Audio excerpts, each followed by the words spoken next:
সঁচাকৈ বুলবুল হুছেইনক মই বহুত ধন্যবাদ জ্ঞাপন কৰিছোঁ, কাৰণ তুমি যদি আজি নেদেখাহেঁতেন বা নোকোৱাহেঁতেন আজি চাগে জুবিন ক্ষেত্ৰখন তেনেকৈ লেতেৰা হৈ থাকিলে হয়।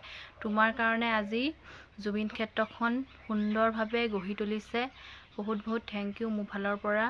আৰু বুলবুল হুছেইনক চাগে আপোনালোকে সকলোৱে চিনি পাইছে, তেওঁৰ কাৰণে আজি ইমানখিনি হ'বলৈ পাইছে। সেইটো কাৰণে মোৰ মানে বাতৰি চাই আছোঁ, চ' মই থেংক ইউ বুলি দিছোঁ। বাতৰি চাইছোঁ যদিও মোৰ মনটো সহ্য নহ'ল, মানে সেইটো কাৰণে মই এটা ভিডিঅ' বনাই দিলোঁ। যিহেতু আমি জুবিন ক্ষেত্ৰলৈ মাৰ্চৰ কিমান আছিলে নাজানো, কিন্তু অসমীয়া 20 তাৰিখে গৈ আছোঁ। চ' সেইটো কাৰণে বহুত থেংক ইউ। আৰু যিমান পাৰে সিমান সকলোৱে সহায় কৰি যাতে তাত থকা মানুহখিনিক কৈছোঁ ভালকৈ জুবিন ক্ষেত্ৰখন ভালকৈ চাফা কৰি দিয়ে, আৰু আমি গৈ যাতে